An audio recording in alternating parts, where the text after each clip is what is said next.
Hello, all, and welcome back to another episode of Movies and Us, a weekly gathering place filled with conversations about movies, stories, and connection. My name is Jennifer Hahn. And I'm Sarah Callan. And today we're going to be reviewing the latest Guy Ritchie film, The Ministry of Ungentlemanly Warfare. All right, Sarah, kick us off with an IMDb summary for this film. The British military recruits a small group of highly skilled soldiers to strike against German forces behind enemy lines during World War II. All right. Yet another World War II movie, but with the Guy Ritchie twist. Okay, let's start off with our episode titles of choice for this film. Because I'm not going to read this very long title again. what was your episode? So long. It's so long. It's also just so many syllables. Yeah. Yes. I think the only other one in competition with it is Mission Impossible Fallout Dead Reckoning Dead Reckoning Part 1. Part 1. There you go. Or Indiana Jones and the Dial of Destiny. It's so many words. It's too many. We gotta stop this. Yes. Ungentlemanly as a word itself is far too long. It's too much. It's too much. It's a great vibe, though. Like, you totally know what you're getting into with that title, but my goodness. It's too hard to say. Yeah. It's too long. So what was your episode title choice for this film? My summary is Nazis don't stand a chance against a ragtag group with great knitwear. The knitwear in this film is top-notch. Top-notch. Yeah. And we'd expect nothing less from a Guy Ritchie movie and a Guy Ritchie protagonist. So good. My one-sentence summary is actually a line from the film, but I just feel like it was fitting. Remember, gentlemen, try to have fun. And they do. They do have a lot of fun. Is that not like the Guy Ritchie spirit too? Remember, gentlemen, try to have fun. Well, and like the moment that line comes in and the way that Henry Cavill delivers it is just perfect. Delicious. It was such a funny moment and does not at all fit the seriousness of the moment, which just makes it great. Like if he has an Instagram bio one-liner, I think that would be fitting for him. It's a good motto for life in general. But yeah, not fitting for this like daring mission where the stakes are quite literally spelled out for us about 3 times in the film leading up to it. Mm-hmm. Yep. Okay. Let's start off with our initial thoughts of the Ministry of Ungentlemanly Warfare. And in this first section, we won't spoil the film, and then we'll include a spoiler alert. So, Sarah, I am curious to hear, you are a Guy Ritchie fan. You generally love his movies and what he puts out, with the exception being live action Aladdin, perhaps. But you're generally a Guy Ritchie fan. How did this movie work for you, and how does this stack up against some of his other films? Yeah, this is a blast. I have been a little bit concerned to like label myself a Guy Ritchie fan of late because he did the live action Aladdin, which was not good, and then The Gentleman, not good, the movie. And the Wrath of Man. Yeah, the Jason Statham movie, which I think we reviewed. Yep. Oh, we did review that. I had forgotten about that movie too. So there's been a few where I'm like, oh man, am I no longer a Guy Ritchie fan? Do I need to like remove that label from myself? And I feel like 2024, I can confidently say I am still in the Guy Ritchie camp. This movie is so much fun. It has all of the parts of like a Guy Ritchie movie that you love. It is ridiculous. It is irreverent. It is silly. And there's some action that's really fun to watch. And it's just a good time hanging out with these characters. Even though there's not like a lot of depth to them, it's just fun to hang out with them as they are accomplishing this impossible mission. It's a very like straightforward, simple plot. And it's super effective, and I had a blast with this. I had such a fun time at the theater, and I'm glad to see Guy Ritchie putting out something that is this fun. And honestly, that's just what we need sometimes. It's just a fun movie. We do just need a fun, solid movie that's also not trying to do too much. Like I think that's something that has been impressive to me thinking about this film is it's not trying to be like groundbreaking and creative and innovative. It is doing what it knows how to do very well. All of the filmmaking aspects are working together so seamlessly, and it's highly effective for the mood, the vibe, the type of genre that this film is. And so I had so much fun watching this movie, and I think it's proof that like we can put out content like this that is strong and solid. And I'm so pleased to see that apparently this movie is doing better than projected at the box office, which is so exciting to me. So yeah, there's a lot to love in this film, and I think that the chemistry in the crew, the kind of difference in personalities in this motley crew of like rogue gentlemen is really fun too, and they really play into some of those pieces, both in their dialogue, but also I think visually in some of those action scenes I think are really great. There's a lot to love on a technical level in this film too that will be fun to talk about. So yeah, overall, this was a blast. This is the movie that we needed in April of May of 2024. Yeah, absolutely. And I just like to your point, I love that this is able to exist, I mean, obviously like Guy Ritchie does have a niche group of followers that are like, yeah, I'll go watch a Guy Ritchie movie. I'm one of them.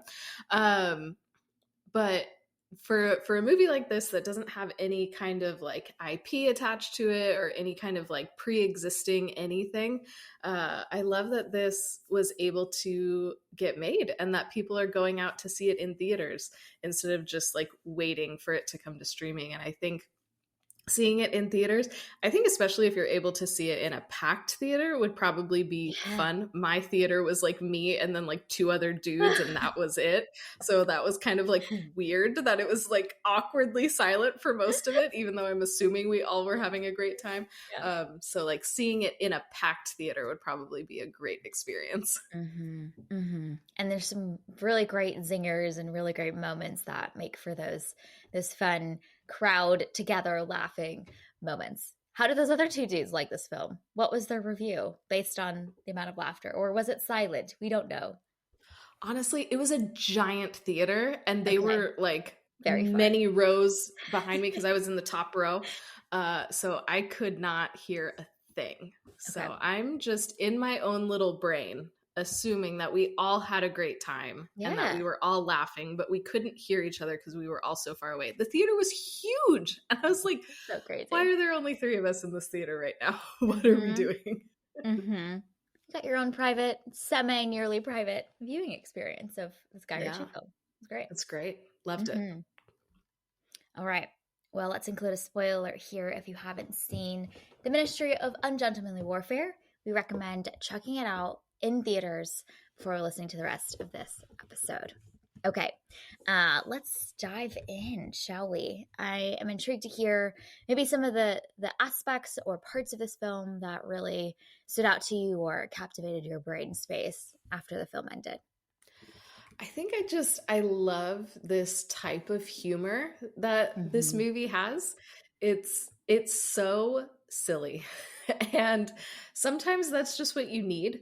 Um and there's just these little things that the characters do that I think make this movie so funny. So in that moment when we're fully introduced to who Gus is and Carrie Elwes' character is outlining the mission, and you just see Gus just like stealing things Yep. as he's walking around the room, and just the way that he's doing it, and he's just relishing in it, and the general is just hating every single thing that is happening. And so it's this unspoken interplay between these two characters that just makes the scene so fun and so funny. And you can tell that Henry Cavill is just having a blast in Oh this yeah. and is just Yeah. living his best life as this Uh-huh. character. And the whole movie is like that though. And you can Mm-hmm. just like, they're just having fun. And I love to see a movie like this where they're unafraid to be silly, they're unafraid to just do these little things just for a laugh. And it's also introducing us to who this character is and what this movie is going to be about. And that was just one of my favorite scenes, and such a good way to like set the stage for what is to come and who this character is going to be for the rest of the film. Yes, that is a fabulous scene. And like you mentioned, it is aligned with the character development as well, but it's also just like a very specific moment. Like everything that he's doing is so juxtaposed with this very serious mission that he's getting. And I think that that is a device that the film uses throughout. Like there's this distance between cognitively what our brain knows is happening and this big mission that they're going on that the stakes are high on, but we just see them be silly and goofy. So one of the moments that I really loved is in that final action sequence, the whole bit with Anders, and he's got this like broken arrow that he's taking people out with, which we can add that to our list of creative weapons of choice, along with, was it protractors and pencils at some point we've seen in John Wick movies. um he's taking people out with a broken arrow, and you just see the camera pan over to this axe, and he grabs the axe, he takes out like another like 17 people, and then he's waving with his axe through the window with this like cheesy grin on his face. And it's just like, this is the vibe of this movie. It is silly, there's a bunch of shenanigans and tomfoolery, but we're doing something important along the way too. And I love that even though this film does have moments of action, it's not trying to be John Wick, which is impressive. Like I feel like John Wick really set the bar for action movies, and you've seen a lot of other ones kind of in its wake try and replicate what John Wick did, and usually doesn't live up to it. And this movie is like, that's not who we are. We're going to handle action very differently. It's going to be lighthearted and silly. Of course, there are like these tense moments within it, but for the most part, it's just watching these characters take these dudes out with this level of glee that you might not expect. I mean, to your one sentence summary, they are having fun the whole time, even when the stakes are high. They are still having fun. And the way that this is filmed just highlights all of that. Mm-hmm. Yeah.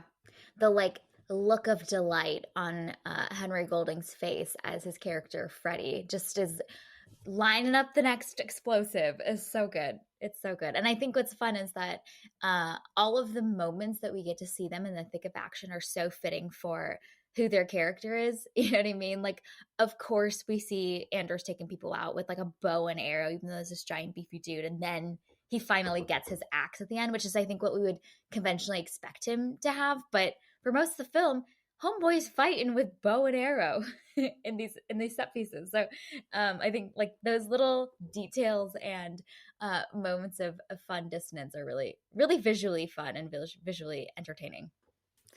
And then the characters together also make it fun. You usually see them going off in pairs, so you get to see the way that they are taking these dudes out in their own little ways together.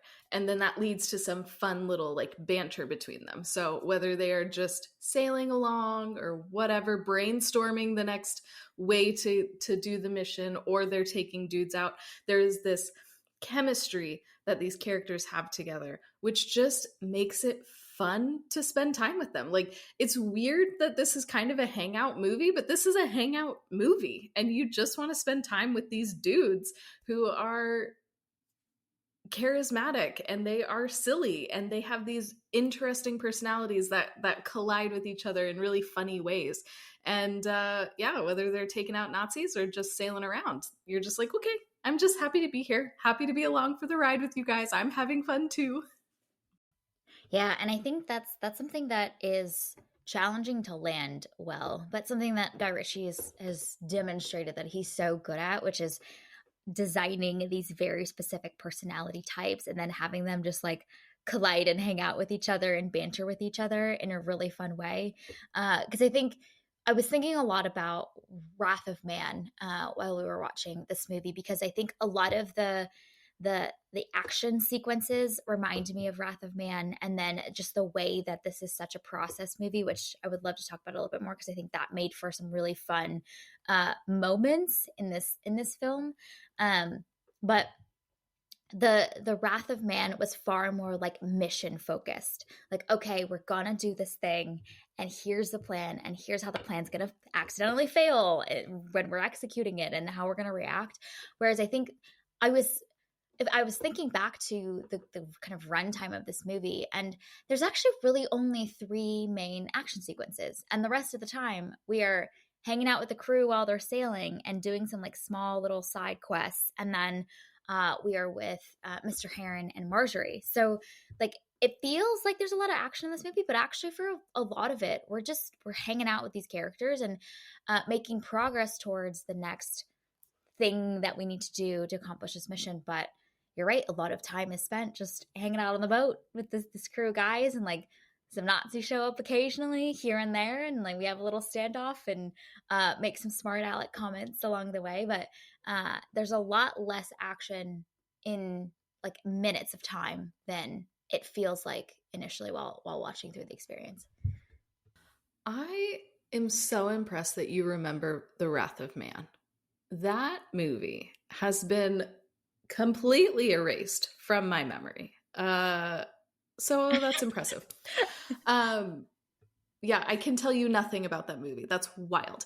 Anyway, that's not the movie that we're reviewing right now. But I think you're right. There were certain times when I would like look down at my phone just to kind of see like, okay, where are we in the movie?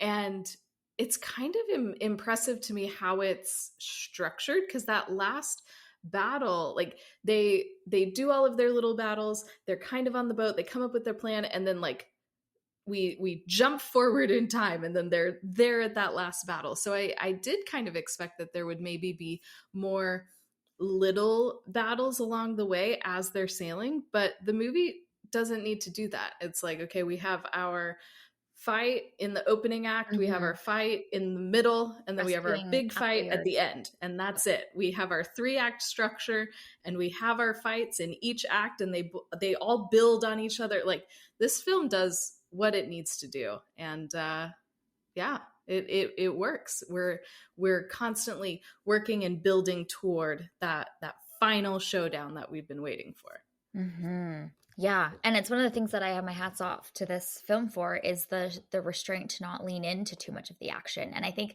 a lot of it's probably like there's a understanding of the pacing, but there's also the confidence that like we're going to give you a lot of really fun things in the middle anyway, that like you're not even going to miss the action. So by the time that when we are in the ending action sequence, I'm like, oh my gosh, this is thrilling. I am not exhausted. I am ready for this. I am primed for this. We've been building towards this. Versus sometimes, and you are well aware of this because you experience this quite often, but like in the third act of an action movie, by the end you're like, I'm tired. We got a lot of action already. I think I'm good. I'm tired. Okay, let's just like roll through this until we get to the end. But when we land in that final, like, okay, we're gonna do the mission now, and that final big action set piece, I'm like, oh yeah, like it's actually been a while. The last time we had big action was the whole scene when they were rescuing Appleyard from where he was in captivity. So yeah, it's been about 40 minutes since we've last had that. So I think the pacing of this is really smart, but it also just makes for some really great character moments, and the movie delivers on that. Like we were not bored at all. I was not missing the action sequences. When I got it, it was thrilling, but there was plenty to feast on in the middle. Yeah, and I think that is the movie. Like the action is fun and great, but it's really the characters that are the most fun part of this, and then action is almost like a side dish paired with the entree, which is hanging out with the characters. Yeah, no, that's a good metaphor. You're right. Like the whereas Wrath of Man, a lot of action movies, like the action is the main dish, and then we've got some interesting characters along the way to carry out the action. They're our protagonists. They're our stand-ins for whatever mission we're trying to accomplish. So you're right. Like as much like action as there is in this movie, this is oddly quite a character-driven film, I would argue. Which I think is super interesting because we don't learn a lot No, about we the don't. characters. So it's this really interesting mix of it's a character-centered movie, and the movie is driven by this bond shared between these guys and just their charismatic personalities. And yet there's not any like growth, or there's not like a deep exploration of who they are. So it really is a hangout movie, and we're happy to just be along for the ride. Yeah, no, you're right. We don't know anything about any of these people actually. We don't even know that much about like uh even the logistics of like their backstories or how they ended up there. The most we know Mm-hmm. about them is the like 2 sentence intro that Henry Cavill's character gives at the beginning when he's saying, "Hey, I'm gonna need a crew." Like that's the extent. Okay, we know that Freddie likes to blow stuff up. Cool, got it. We know that Hayes is a great seaman and a great sailor and a navigator. Cool. Like, do we ever learn anything more? No, but I was not wanting more. Actually, I think it would have deterred away from what this movie is doing. And it's funny because our last episode we were talking about challengers, and I was like, man, like we just don't. None of the characters grow. Nothing happens. We don't really understand who they are and how they've changed, evolved. And this is proof that in the right movie, designed well, those questions aren't even ones that I'm asking. Yeah. And I think that goes back to something we talked about earlier, in that this movie knows what it is. And it's not trying to be something that it's not. It's not trying to be some deep character study or some like exceptional action movie. Like it's not those things. It knows what it is, and it's staying in its lane, and it's doing those things well. And we've seen so many movies where it's trying to be something it's not, rather than fully embracing what it is. And I feel like this is a great example of one of those movies that's like, this is what we are, this is what it is, and we're going to deliver on that, and you're going to have a great time. And there's nothing wrong with that. That's a really successful Mm-hmm. movie. Mm-hmm. Yeah, and I also love that it knows itself and is also not trying to like break the like boundaries of what this type of movie has been in the past either. You know what I mean? Like it's neither trying to be something it's not, but it's also not trying to be more than it needs to be, which I think is like the natural tendency to maybe, I don't know, get things funded or like do something new and interesting. Like the fact that Guy Ritchie is so confident in his ability to deliver on this solidly and not try to do more or like break his the own boundaries of what he's able to do in this style of movie that is so distinctly him. Like even that in and of itself is quite impressive. And I think that gets to kind of the allure of some of these directors, like, I don't know, you know that you're going to go see a Guy Ritchie movie, and there's some star power there, and then obviously you attach somebody like Henry Cavill, and then that just increases it. It's similar to like Tarantino. You're going to get a Tarantino film, you know what you're getting into. And I think it's that some of these directors have just carved out a niche for themselves and a brand for themselves that has attracted audiences. So then a movie like this can be made. Whereas if you're maybe a lesser known director trying to do something like this, it might be a little bit harder to get that funding because you don't already have that brand that somebody like Guy Ritchie already has. Yeah, no, that's so true. That he's had time and a filmography to prove that he can deliver on this type of film and do it solidly and get it funded and made and butts and seats in the theaters, which I'm so happy to have read that headline that this is exceeding expectations as far as like bringing in the monies at the box office for the opening few weekends. I think that's really That's really exciting to me because this is such a fun film. It's a great like popcorn movie. I think it appeals to the masses. You can take a whole crew to go and see this, and the fact that people are showing up for it means that this is signaling to studios, but signaling in the movie industry that this type of movie is viable as a money making source, and it's not just like Guy Ritchie put out a great Guy Ritchie film and no one really saw it and it was kind of a flop. Like, no, people are really, really showing up for this. And that's always really exciting to me when a film that we love is also being loved by the people, the public, and then just the way that it fuels the system and the positive feedback loop and all that stuff is really cool. Well, and just the struggle these days of getting people to the theater, and for a movie like this to be doing that is a big deal. And I hope that studios learn correct lessons from some of the things that we're seeing this year. I don't want them to learn the lesson that we need a sequel to this movie. Like, we don't. This is good. It's fine just as it is. Let's not make another one. Let's talk about that ending, shall we? The little tease it up. And I'm so upset. I don't want them to do this. Like, why? We don't need another one. The first one is fine. But I'm also generally like an anti-sequel person. So yeah. When that ending happened, I was like, oh no, let's not make this into a franchise. Please, like, stop it. We don't need it. We don't want it. Well, I don't imagine the title just like growing longer and longer. Oh my gosh. The Ministry of Ungentlemanly Warfare. Like Part the 2. Yeah. Colon. Yes. The dudes blow something else up. Like, what? We don't need more.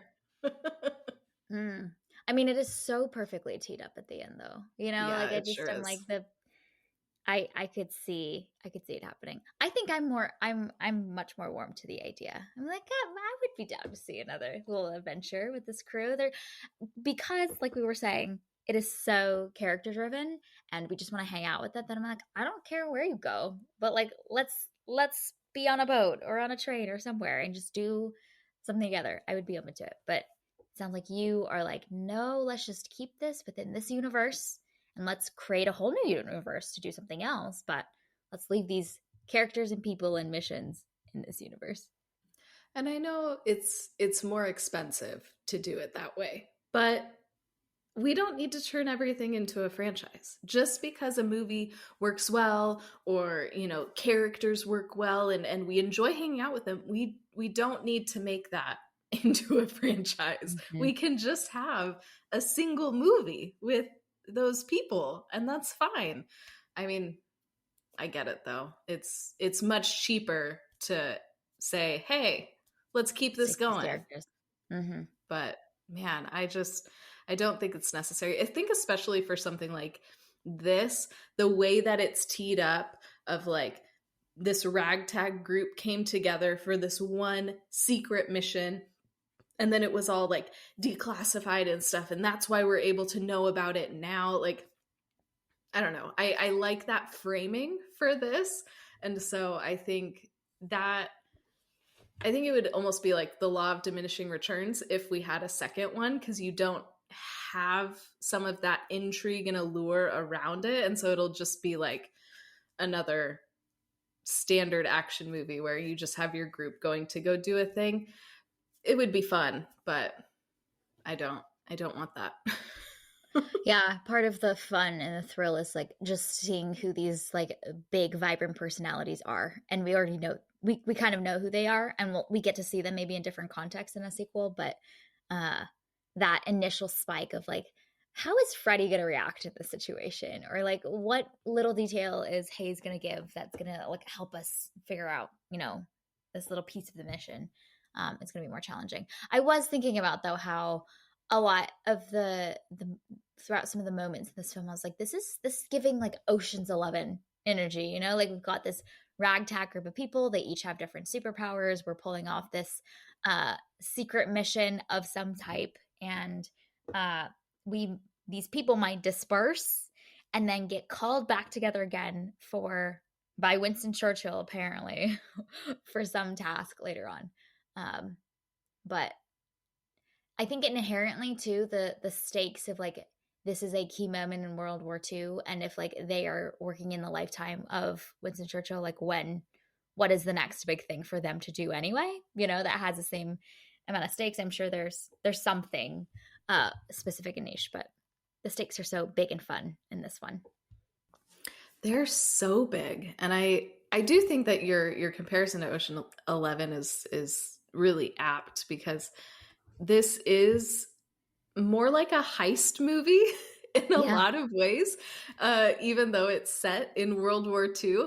And I think that's what makes it so fun to watch, is because they have to figure out how to solve this problem, and they're sneaking around to avoid detection, and all of this. They're not going into these things necessarily looking for a fight or a battle, Yeah. but they're trying to figure out, how to get their intended objective accomplished without, I don't know, without alerting too many people until it's the right time. And so I think all of those little details, and the way that they have to solve these little puzzles to accomplish their goal helps to make this movie so much fun, rather than it just being like, okay, we are locked and loaded with all of the guns that exist in World War II. Let's go just like murder people. Like, that's not as much fun as, okay, we have to sneak in, and then there's a Mm-hmm. problem. So then we have to figure out a creative way to solve that problem. And then we have to figure out a problem, and then everything goes wrong. And then we can go crazy with the shootouts. I think that structure helps make this Mm. a lot more fun, and shows that like dynamic variations within a film that helps keep it interesting, rather than if it was just like one note of just Big shooting action people shoutouts. for 2 hours. Yeah. Yes. Which is I think probably why this movie also works so well, because like you mentioned, it does feel like a heist, and we get to see their cleverness on display in their plan, and then the way they execute it, and then the way they react to things that go wrong. I one thing that I loved, it does the like Top Gun Maverick thing, which is we clearly know ahead of time what the plan is and each step of the plan. Like, I think the clarity of that helps make when things go wrong feel really exciting. And then also when they do execute it and we're in the midst of the action, like we understand what the step is that they talked about, like 4 or 5 scenes ago when they're on the boat, like mapping out, like, okay, but if we need to do this, like we got to make sure that no one's going to know yet. And then once we blow this thing up, they're all going to know and they're going to be coming for us. So we have this very specific window of time to do X, Y, and Z next step in the equation. And I think that makes this really fun. And it does what Top Gun Maverick, honestly, like absolutely like excels in showing us the step-by-step stakes for each of the sub steps, instead of just like go figure out how to sink the ship. And it's like, no, there's actually so many little details along the way. And we get to see those details come to light. So one of the ones that I loved is them locking the soldiers in the party, and then I think Mr. Heron says like, yeah, I lit only that room with oil lanterns so they don't notice that all the lights are outside of them. And like every little detail of keeping the soldiers contained and then ensuring they're not aware, and then how that fits into the timeline of when that needs to happen, I think all of those details were really really quite fun. And I think it's fitting for this crew because they are hired for being incredibly clever. They're not hired for their like big powerful ability to like take people out. No, they're hired for that cleverness and the creativity that they have to execute this seemingly impossible task. And I love how this movie is constantly reiterating the stakes for this. You have your big macro stakes of like, Nazis are bad. So we start there. That's a good place to start. But then we also get to see like the larger implications of the war, and why the U-boats and stuff are turning it in Germany's favor. You know, we see on the map how many countries are loyal to Germany. We see in kind of halfway point, you see London getting bombed. You know, you see all of these things, and so you're constantly seeing the way that this is a really important mission, and without this, the war could go very differently than we know that it went. And then there's like one layer deeper is the specific stakes. So when they have to break Apple out, you know, we know that there are so many Nazis on that island guarding him, and we know how difficult it's going to be. So then they have the process for that, and then everything goes wrong. Or with the boats, you know, they have their whole plan, and then we're learning new pieces of information that derail that plan. So I love the way that this whole movie is just constantly reiterating the stakes of what they're doing, just not just on like a philosophical and a moral level, but then also on a very practical level for these characters that we have come to really enjoy being with. And so we want them to stay safe while doing this really dangerous mission. So it's a lot of stakes setting throughout the film, but I feel like it was really, really effective, both on the macro and the micro level. And I love how in the beginning how much we reiterate the stakes too. You know, like it's specifically for the mission itself and the men. You know, like they say so many times, this is unsanctioned, unofficial, unauthorized mission. And then they followed up with like, if we're picked up by the Brits, jail. Picked up by the Germans, torture and death. And like the camera then pans over all of the men's faces and they're like unfazed, you know, like so chill. Like, all right, got it. What do we need to do next? What are we going to blow up? So it makes for some really fun moments for understanding who these characters are and the type of, you know, tasks and situations they've probably found themselves in a million times beforehand. But it's helpful for us as a viewer to also understand, like, really this is a spy mission, you know, and so it gives context for all the rest of those conversations with Churchill and whatnot around like they need this to work, and either way, the outcome's gonna be tough for them. So I think that was really made for some fun moments, but also like accomplishes the task for us as the viewers to really hammer into our brains what the stakes are here. And then because that's been like so hammered into our brains, then at the end, when the solution is essentially to steal the boats and turn them over to this British Navy fleet, I don't know what boat names are, but this really big boat, to turn it into the British, you understand that they are turning themselves in and inviting jail. And so I think that's also really important that they had hammered that point in so much, so that when they're found out and they choose to turn themselves over, essentially, that we know what they're doing. They're not just like, oh, oops, now we're in jail, but they deliberately chose that because that was the best thing for the mission. That was the best thing for the country and the world. And so they were willing to take one for the team. And so I think the way that is revealed, it's not, you know, made into this really big thing of like, oh my gosh, we're sacrificing everything. But it's just this like unspoken, like, okay, yeah, this is what we're going to do. And it's going to end badly for us. And that's okay. But we're still having fun doing it. So that's what we're going to do. Here we go, guys. So I love the way that there's that deeper moment of revealing their character and what they're willing to sacrifice. But the film doesn't valorize that. And I thought that was really smart. Mm-hmm. Yeah, there's that really sweet scene at the end with March Phillips and Mr. Heron where they're shaking hands on the boat and essentially recognizing like this is pivotal. No one will know for many years. But I, like you mentioned, I love that we don't know throughout or from the beginning of the mission that like that's their intention. We kind of don't know what their intention is. They're just there for a good time, perhaps. But we see the way that like they do care, you know, and they're not just there to blow some stuff up. and we see that they understand the stakes, they understand the larger macro context for the world in what they're doing. And there's like a sober mindedness that they have about that. But I appreciate that we're not like hit over the head with that, of these are like heroes that are sacrificing themselves from the beginning. Like, no, we kind of don't know, they might just be there to blow some stuff up. And it's only by the end that we really get to see their heart and their investment and their understanding of the larger worldwide stage of stakes that they are getting to play this very specific and important piece for.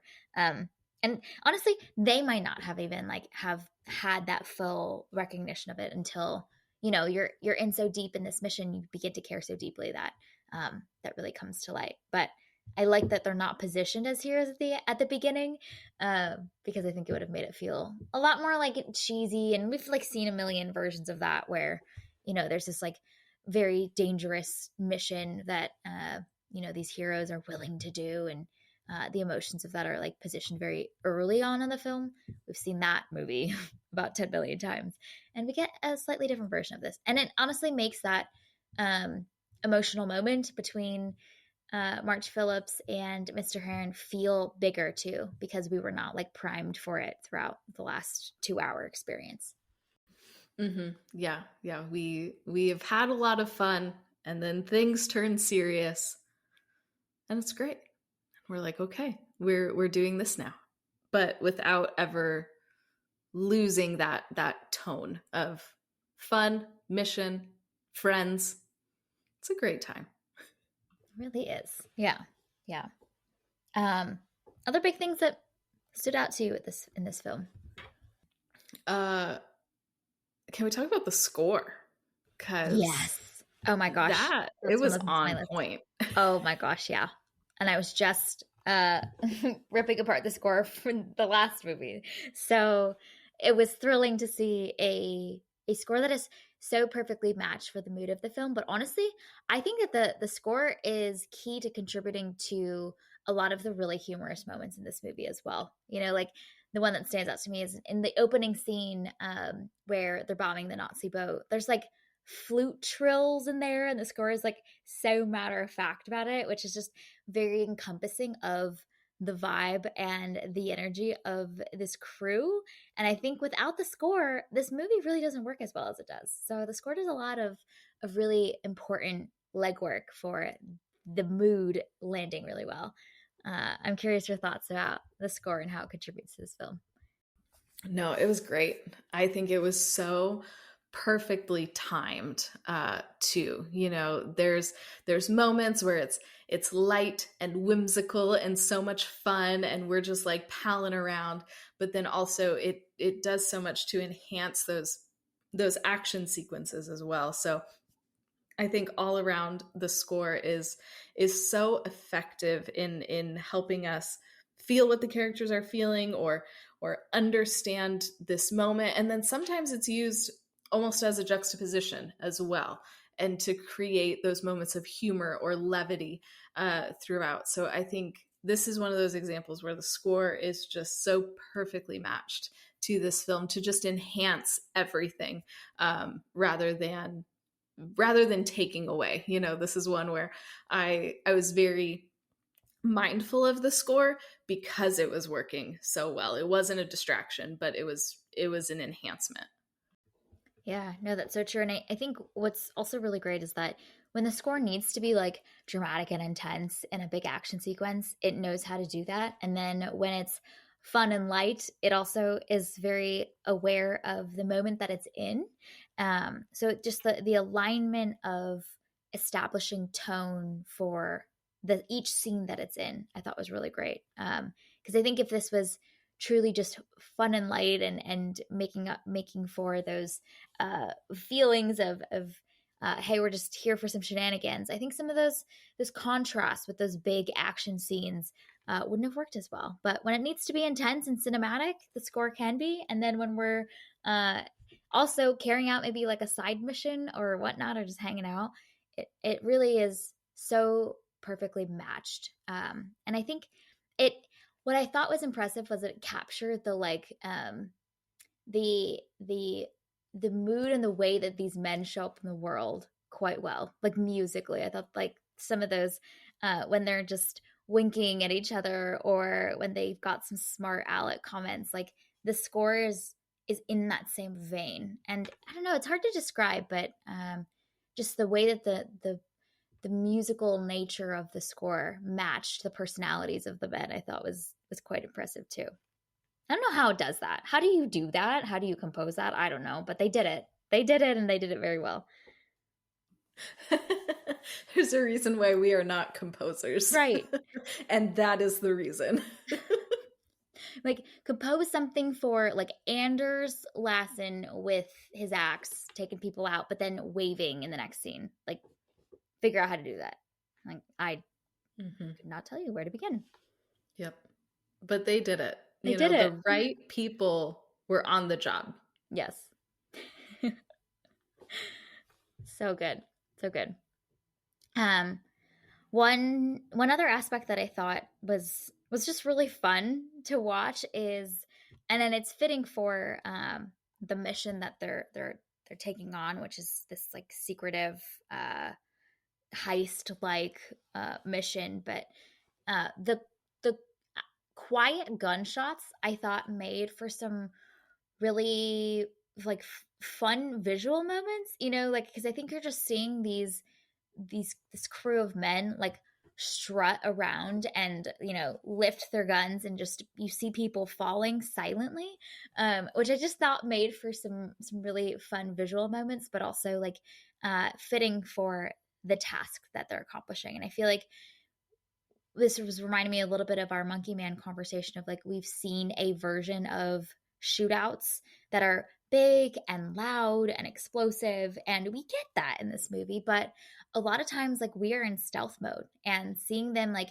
hide behind certain corners and whatnot and take people out so silently was just extra exciting and thrilling to watch. And some of my favorite moments are when they're just like strutting around and people are falling in their midst because they've got perfect aim and they've got the right weaponry to be silent as a fox. So I thought that was really fun. And honestly, like for most of the movie, we're in that mode. We're in stealth mode, and it's only by the end that we've now let our presence be known, and we've got the big shootouts and the cannons and the explosions. But for most of the film, like that silent stealth mode shootouts were just really fun.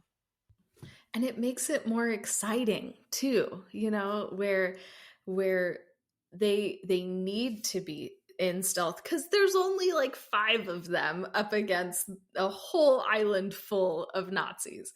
And I think that helps create the stakes. And I mean, all of our dudes are covered in plot armor, so there is that, but it makes that plot armor a little less prominent because they're having to be so sneaky at first, and you can tell that they are aware that there are risks and that they might die, so they have to be in stealth mode for as long as they can to ensure the success of their mission and their lives to continue. So I think that it's so exciting, it's so fun, and like we don't need giant shootouts. We don't always need, constant explosions to make action exciting. But I think that variation in weapons, in sound that is used helps make all of those moments more interesting and more exciting for us as the viewers. Yeah.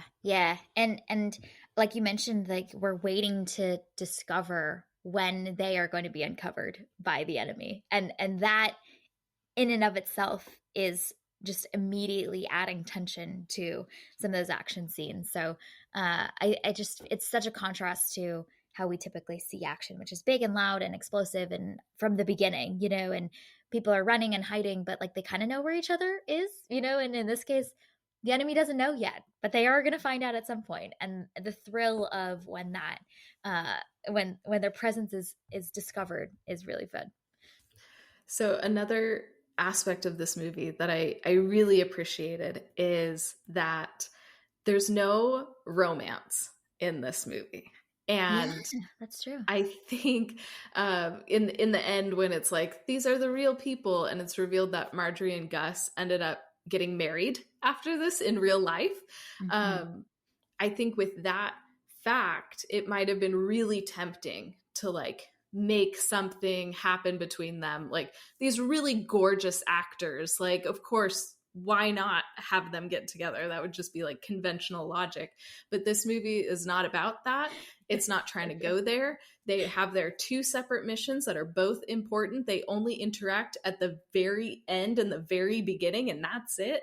And so I so appreciate that this movie didn't lean into that and Mm. just kept them separate. They were focused on the mission. Nobody has time for romance. We're trying to take out some Nazis. Like, come on.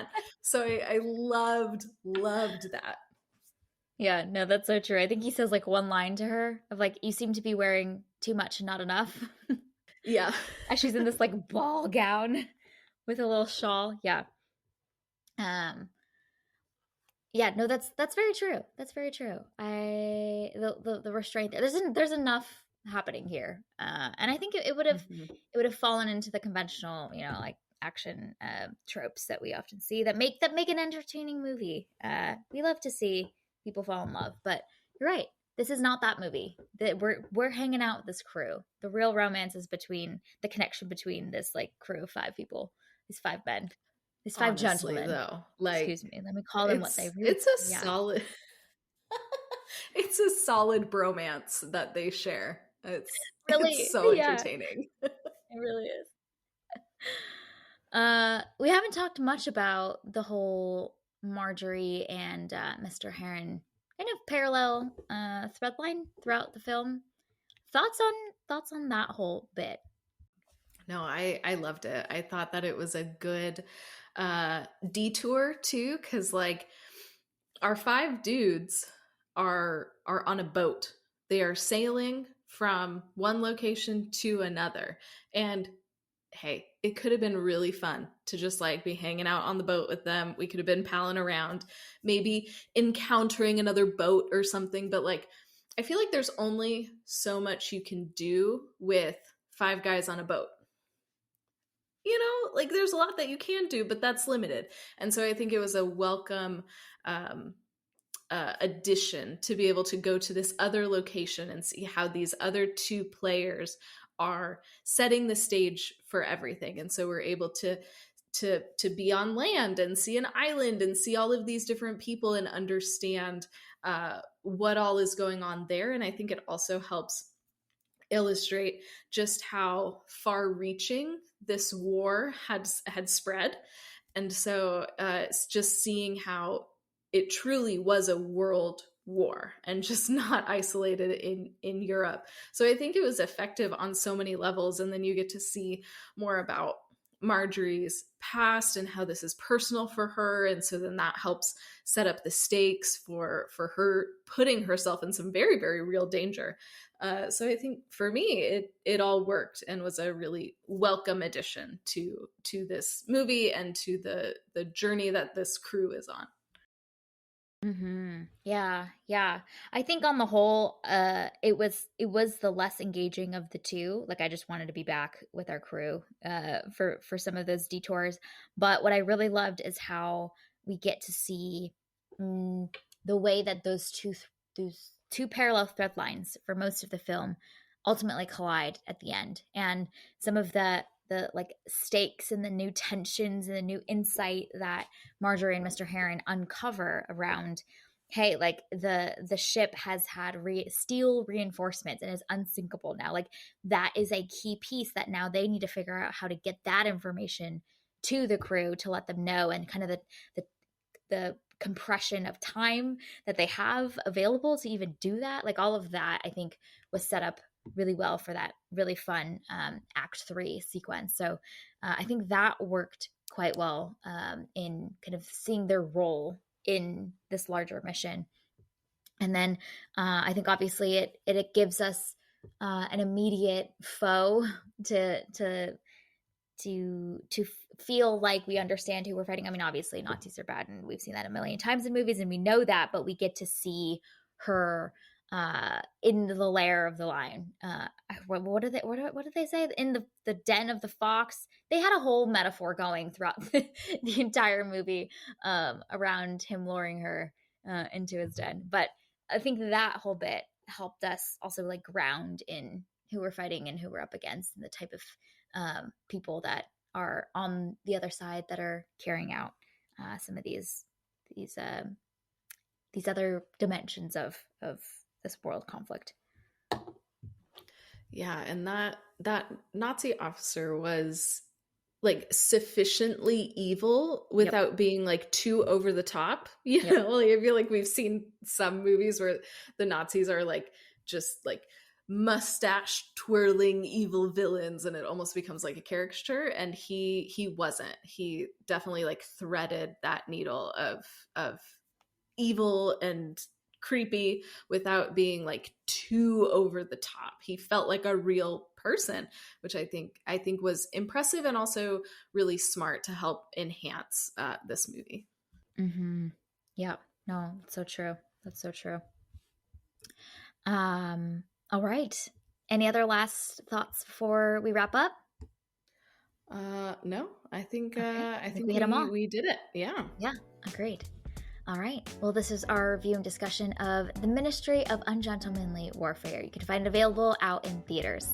Thank you for listening to this week's episode of Movies and Us. Our name sums it up. We're all about movies and the powerful ways we can connect with each other and the world around us. This podcast is about all of us and our shared stories, so everyone is welcome here, and we're so glad you spent time with us today. You can subscribe to this podcast on Spotify, Apple Podcasts, or wherever you tune to your favorite shows. Drop us a rating and review, letting us know your thoughts about this film. You can connect with us on Instagram, Threads, and TikTok at moviesandUsPod, or email us at moviesanduspod@gmail.com. We will be back next week to discuss the 1996 film Twister in anticipation of the sequel coming out later this year. We hope you have an amazing week, and we'll see you again soon.